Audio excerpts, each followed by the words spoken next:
Halo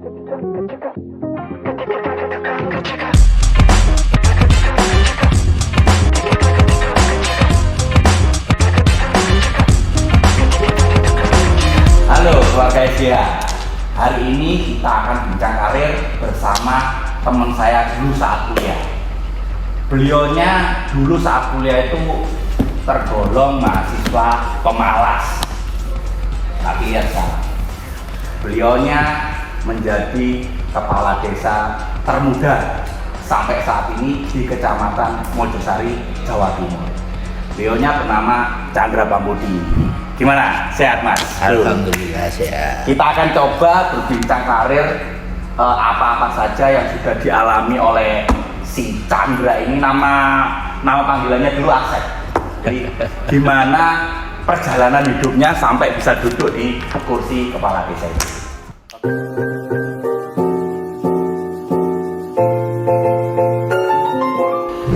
Sep, aku pengen kamu cerita sebelum kamu duduk di sini. Pernah nggak kamu mengalami keterpurukan di hidupmu? Begini, Mas Bintang. Ini Aku kok lucu. udah lama kita nggak ketemu. Iya. Jadi perjalanan ya apa yang dikatakan Mas Bintang ini memang dulu waktu kuliah ya nyontor tak aku nang Bintang. Nek gak dicuntui gak lulus ya kalau Bintang. Jadi awal mula aku lulus kuliah itu tahun 2008.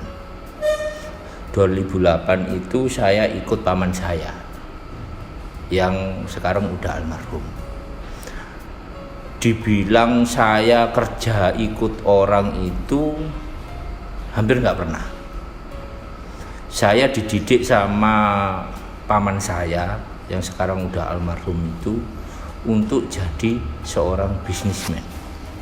Di saat itu paman saya itu memosisikan saya itu bukan sebagai karyawan. Jadi paman saya itu ada beberapa usaha. Ndra, wajane beliau, wajangane beliau almarhum. Ndra, kon tak cekeli sak usaha iku. Satu divisi. Kelolaan ya opo carane iki Somlaku bisa jalan. Jadi aku ngatur mulai nol, dari mulai manajemennya, keuangannya, marketingnya, dan dadek bengek itu pertama kali saya sendiri. Banyak perdebatan, banyak yang satu hal yang saya pernah berdebat sama paman saya, kita beda-beda pemikiran. Jenenge arek enom. Menggebu-gebu ya apa carane cepet maju. Padahal itu salah. Lakonono. Nek pikiranmu iku betul, berarti kon betulnya pikiran. Jalanmu. Percuma aku debat ambek kon ngene sewengi rong dino gak bakalan mari. Tapi nek kon lakoni, oh iya. pasti ero. Salahmu ku kok genti. Kon saiki tak kandhani gak iso, Ndra. Tapi nek wis kon lakoni dhewe dan kamu itu jatuh nanti gimana salahmu, apa pemikiranmu itu padha betul, nanti kamu bisa mengalami itu sendiri. Akhirnya di situ. Ya ono sing betul, ono sing salah gitu.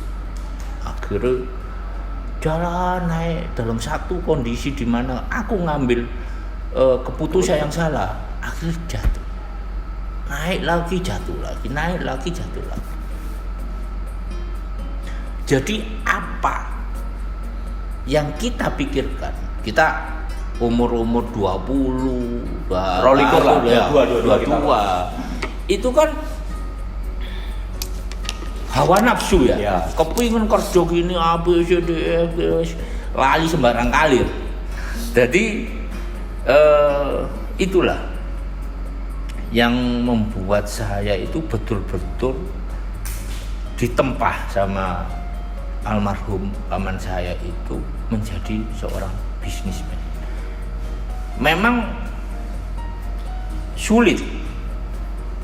Jadi karena kita semua kan usaha itu kan resiko rendah, resiko menengah dan termasuk yang dibebankan ke saya itu resiko tinggi, usaha dengan resiko tinggi. Resiko tinggi. Dan kita ini berpikir hampir 24 jam, Mas. Kita nggak ada waktu Minggu, Senin, Selasa itu. Tapi dulu memang mengeluh, nyambut gawe kan apa-apa nih paribasa nih pegel tok, tapi belum. Tapi disitulah awal membentuk mentalku jadi seorang bisnis. Seorang bisnis itu harus dinamis. Di saat kamu naik, kamu harus bersiap untuk jatuh. Di saat kamu jatuh, kamu harus berusaha untuk naik. Kadang di fase naik terus jatuh, mereka ini bisa down. Aku pernah di pucuk kesuksesan, belum dibilang sukses ya. Wis ibaratnya usahaku ada di atas menurut saya. Tapi aku waktu itu belum siap untuk jatuh. Terus saat itu jatuh. Bukan hanya jatuh tok, minus. Itu sudah nikah ya? Udah nikah. Awal itu anak pertama. Kalau nggak salah itu berhubungan dengan hukum juga ya. Dan itu terpuruknya sampai seperti apa? Di keluargamu seperti apa sampai dibilang seperti dibilang itu masa-masa kelamku. Tapi satu orang yang memang support sama aku itu adalah istriku. Dia nggak peduli, nggak ada pagi siang malam. Dia itu, kita ini anak pertama itu kita berangkat pagi-pagian, pulang malam-malam, sampai anakku dewe tak jai gak gelem. Karena apa? Menghindari. Apa sih tak hindari? Ya ditagih wong. Karena aku bingung, di saat aku jatuh, aku wis nggak ada penghasilan lagi. Oke, itu tadi cerita masa terpuruk dari Asep atau Chandra Pambudi. Terus untuk melangkah, apa sih motivasimu sampai akhirnya terpuruk di jalur hukum, akhirnya kamu bisa bangkit? Apa motivasimu dan apa yang kamu lakukan? Satu, keluarga, anak sama istriku. Yang itu yang buat aku dari terpuruk pengen bangkit lagi. Dan yang kedua, mindset berpikirku. Berarti aku jatuh, aku nggak mungkin nyalakan karyawan. Aku nggak mungkin. Yang salah bosnya. Ruginya perusahaan itu bukan karena karyawan, tapi gimana pimpinan itu mengelola karyawan. Gak usah nyalano karyawan, gak usah nyalano sing salah ya aku. Terus itu loh, kamu kan membangun yang relasi baru lagi karena kan dari terpuruk, otomatis kan banyak orang yang mohon maaf gak percaya meneh ambek awakmu kan. Bagaimana membangun itu, karena kan kita ngomong bisnis is relasi ya kan, keluarga ya. Bisnis is relasi. Gimana caramu membangun kepercayaan customermu atau relasi kerjamu hingga akhirnya sekarang bangkit lagi? Bagaimana cara meyakinkan mereka? Cara meyakinkan gini. Jadi aku ya relasi dulu yang ibaratnya mohon maaf yang tak kecewakan, tak datang kondisiku, tapi mereka tahu kondisiku waktu itu. Waktu itu aku datang ke Juwono pasti. Aku awalnya memang pengen kerjasama sama orang Juwono, namanya waktu itu Pak Sumani. Dia itu bisnis transporter. 2 hari aku tidur di pom bensin. Apa wis jenenge bondo nekat. Setelah itu ketemulah sama beliau. Dia transporter bermanfaat dan ada penyedap. Waktu itu aku hanya beli buku company profile itu 50 juta. Waktu itu aku bingung, loh buku ini kayak apa? Oleh kaos oleh 50 juta. Dia itu pemanfaat limbah. Memang dia bermanfaat. Kan dengan itu, akhirnya lah aku ngamen nang perusahaan-perusahaan datang. Gawe buku itu mau? Gawe buku itu. Oke, saya diterima. Lho, transporter apa? Iya, terus. Ngangkutmu nggawe apa? Lah iki bingung maneh aku. Terus. Lah, waktu itu akhirnya aku ke Jakarta. Ke Gresik. Gresik itu ada kepala cabangnya Jasindo. Itu sama almarhum paman saya. Terus ngemper mana Jasindo. Lah, akhirnya bayar mana? Nyelang bendera itu bayar. Akhirnya transport sampai mana udah tak pegang. Akhirnya aku ngelamar kerja. Wes pagi siang malam Cari customer dengan bendera Jasindo tadi. awal mulanya bendera Jasindo. Wes banyak di perjalanan Ya, naik turun, kebangkitanku ini itu wes banyak wes karuan lah. Bareng wong iku keluarga iku wis nomor piro. Tapi dengan waktu aku terpuruk itu memang aku sadar apa yang kurang selama ini. Agama. Menarik keluarga SBA. Jadi salah satu motivasi yang membangun dari dirinya, dia sadar bahwa dari sisi agamanya kurang. Terus apa yang kamu lakukan? Ya, memperbaiki agama. Walaupun gak tadi ustadz, setidaknya wajib sholat 5 waktu itu harus dijalankan. Terus setelah perjalanan bisnismu mulai lancar, kok bisa arahnya Mas Chandra Pambudi ini duduk menjadi kepala desa di Kecamatan Mojosari? Itu ada pikiran apa kok tiba-tiba mengabdi ke warga? Bukannya bisnis itu lebih enak daripada mengabdi? Tergantung yang menjalani. Gitu. Awal mulanya itu setelah 2020 sampai saat ini kita harus bersyukur. Wes gak usah mikir macam-macam walaupun diutang ya. Gak usah mikir ABC. Yang penting waktunya kita bayar itu bayar. Karena dulu aku gimana caranya aku bayar utang dengan kerja keras sampai lali agama. Tapi nek kalian bersyukur dan berusaha, engkol ono jalan jadi. Dan itu udah tak alami sampai detik ini. Aku bersyukur apa yang dikasih nikmat dari aku. Aku gak mikir, dong nggak ada uang kayak nyicil, nggak tahu rezeki itu dari mana, saya nggak tahu. Mindsetku nggak kayak dulu.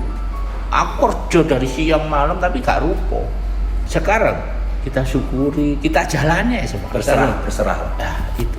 Jadi tahun 2020 akhir, saya udah dilepas sama paman saya.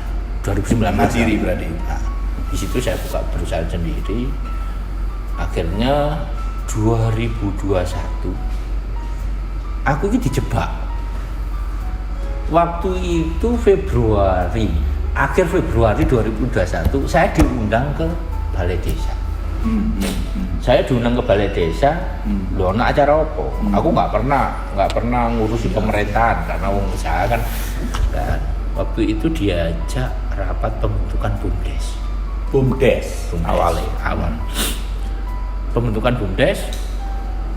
Akhirnya aku nggak tahu. Nah, sebetulnya udah ada kerangka BUMDes, ketuanya siapa waktu itu udah ada. Tapi kamu nggak tahu? Aku nggak tahu. Akhirnya dimusyawarahkan, masyarakat menolak. Menolak susunan yang nggak tahu siapa, aku juga nggak tahu. Akhirnya lah di situ voting lagi. Lah di situ saya diusulkan masyarakat itu jadi ketua BUMDes. Nah inilah awal karir di dunia pemerintahan desa. Awal mulanya berarti jadi ketua BUMDes di Mojosari ini. Ketua BUMDes, setelah itu BUMDes Sumber Tanggul ini tak bawa dobrak perusahaan yang ada di Sumber Tanggul. Dalam waktu 3 bulan kurang lebih udah bisa menghasilkan uang senilai 60 juta dalam waktu 3 bulan. Waktu itu BUMDes kita vakum. Nah setelah itu adalah karena kepala desa sini meninggal, akhirnya lah PAW. Siang hari kalau nggak sore, anak-anak BUMDes itu ke tempat saya, Pak Kades, Ketua BUMDes belum Pak Kades. Ya, guru. Saya kan nggak kepingin tadi desa, kayak apa? Buat apa? Karena waktu itu saya itu jadi ketua BUMDes itu nggak bisa diintervensi dengan pihak-pihak lain. Setelah itu saya diusung sama BUMDes itu. Bla bla bla. Akhirnya jadi kepala desa. Juli ya nggak salah. Itu Juni kalau Juli. Anggaplah setahun lah saya mengabdi nang desa. Nah di situ itu bayangan saya jadi kepala desa itu mudah lah. Nah, tak terapkan dengan bisnis plannya untuk usahaku itu nggak mes, karena di pemerintahan ini itu ada aturan yang membentengi kita. Gak oleh anggar melaku anggar. Kalau uang bisnis merunu ya terapa sih lu. Kalau ini harus muter birokrasinya. Akhirnya sampai saat ini, dan satu hal yang pertama kali saya lakukan untuk desa saya itu memperbaiki pondasinya, baik itu SDM-nya sama administrasinya di desa. Saya berpikiran, aku juga ini juga pengalamanku waktu aku jalan usaha. Kalau kita pondasi kita ini wis kuat, masih di tingkat modelnya opo, desa-desa lain bangun, tapi sumber tanggul itu bangun dari SDM dan administrasinya itu, menjadikan desa kita salah satu desa digital di Indonesia ini. Tahun berapa desa ini menjadi desa digital? Januari 2022. Terus Pak Chandra ini kan menjadi kepala desa termuda di Mojosari. Apa sih kendalanya dibandingkan dengan, mohon maaf sebelumnya kendalanya yang dihadapi? Oh biasanya ya orang-orang kan underestimate, oh masih muda ini, biasanya gerusa-gerusu dan lain sebagainya. Kendala apa yang kamu hadapi, terus apa yang kamu lakukan dan meyakinkan mereka bahwa pemimpin muda itu bukan seperti yang kamu kira? Bukti, bukan hanya omongan. Percuma saya sosialisasi hanya omongan, tapi yang tak tunjukkan ke masyarakat buktiku. Aku nggak mau janji-janji ke mereka, dan itu udah tak sampaikan waktu aku kampanye. Percuma aku janji-janji, sama ini nggak percaya. Tunjukkan aku, tak tunjukkan apa sih yang tak omongkan ini tak lakukan. Saya siap seandainya wargaku untuk mengundur, aku suruh mengundurkan, tak mengundurkan diri. Jangan nunggu sampai habis. Karena satu, namanya kepala desa atau pelayan masyarakat itu melayani masyarakat. Jangan punya pikiran kepingin jadi kepala desa mengejar uang. Kita tahu birokrasi kita.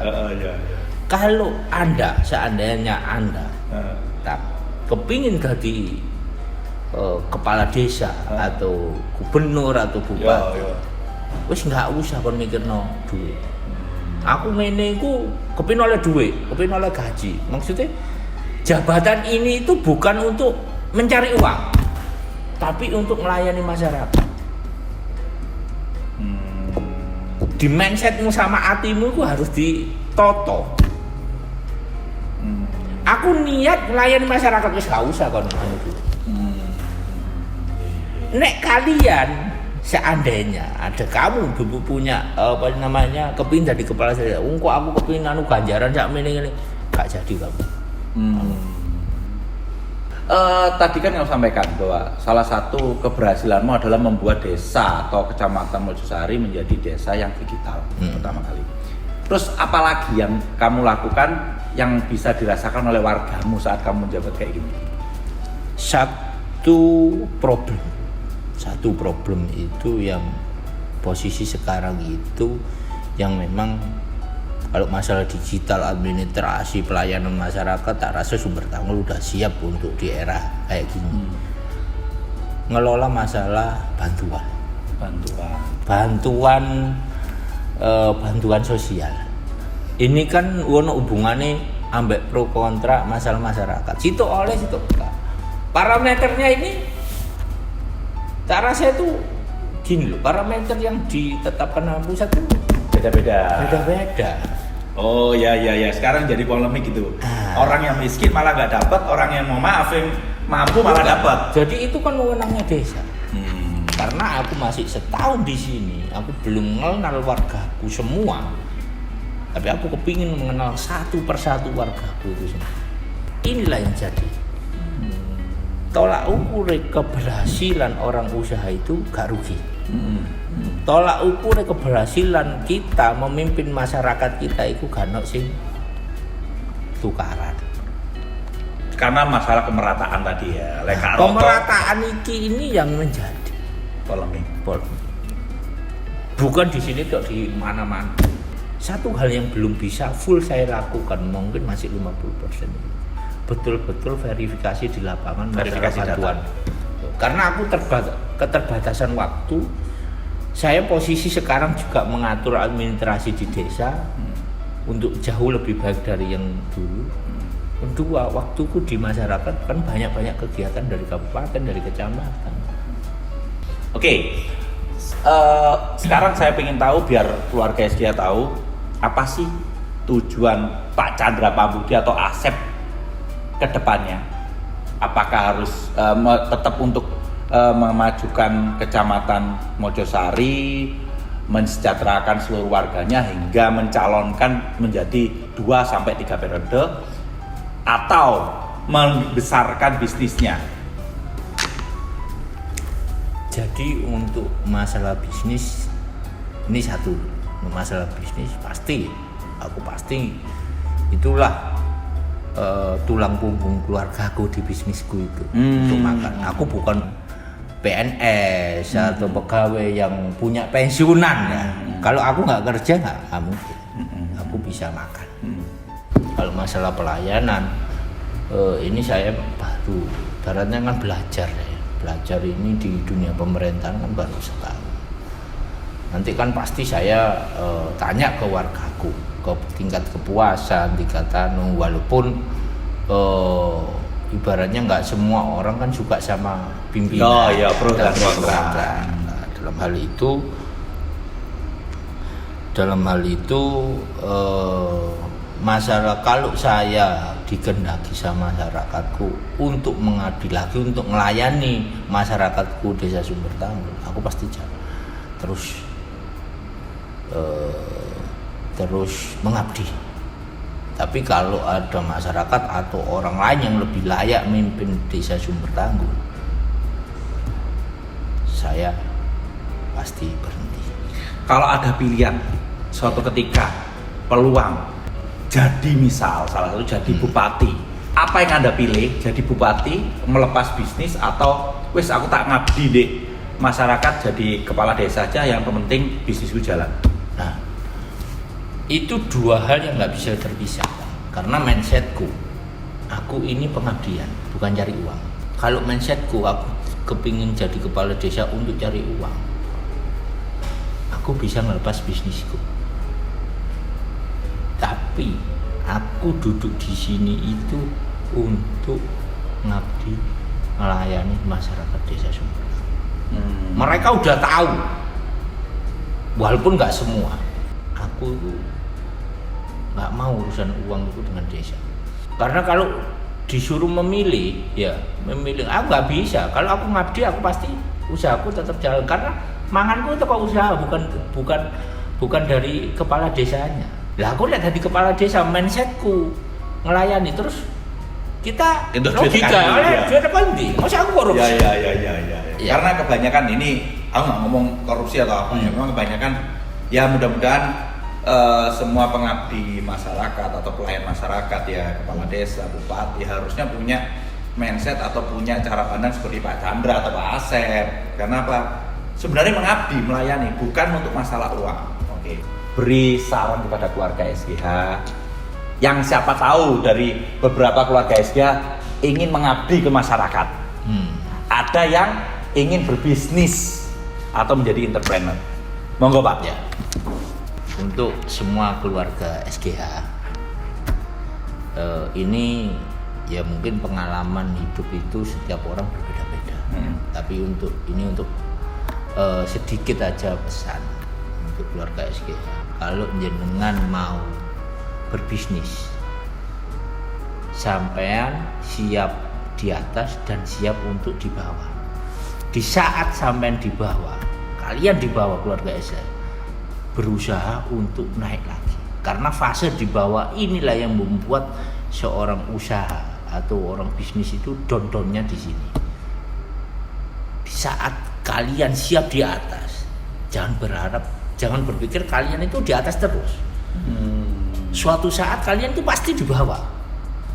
Lah di saat zaman di bawah, zaman harus bisa ke atas lagi. Down-downnya mental itu di saat sulit kayak gini. Itu untuk bisnis. Kalau untuk mengabdi itu tadi, jangan berpikiran kalau Anda untuk niat mengabdi dari hati, jangan berpikiran nyari uang dari jabatan Anda. Mengabdi, wis kocok mikir duit. Kalau kamu mindsetmu mencari uang bukan mengabdi, enggak akhirnya salah jalan. Tapi kalau mindset Anda itu ngabdilah, ya wis mengabdi. Masalah rezeki wis dipikir mburi nek di pemerintahan itu. Karena niatnya pengabdian nang masyarakat. Itu. Makanya jangan jabatan politik ini dijadikan untuk penghasilan. Oke. Itu. Sebelum kamu kuat dari segi ekonomi, walaupun nggak kuat tuan, yang penting ada sumber lain untuk ngekei sing ge omah. Nah, itu loh. Oke. Jangan mengandalkan yuk kepala desa. Kalau saya kepala desa ya oleh bayaran tiap bulan, oleh bengkok. Tapi di saat Anda nanti warga sampean butuh pertolongan dan itu tidak ada di anggaran desa, apa sing masuk kan jarno. Otomatis duit iku sing digawe. Tapi nek kalian mindset aku nekori wong iko 7 juta, aku kudu golek balen 14 juta. Nah, itulah nanti akan salah kamu. Oke. Itu tadi saran dari Bapak Chandra Pambuti yang sering saya panggil Asep, yang sekarang menjadi pengabdi masyarakat dan bisnismen. Sangat menginspirasi bahwasanya salah satunya tadi yang saya amati atau saya ambil adalah saat kamu menjadi staf atau jabatan di satu pemerintahan, tujuanmu adalah mengabdi. Gitu ya Pak ya? Iya. Oke, kita sudahi dulu. Tetap sehat dan tetap bahagia. Salam keluarga SGH.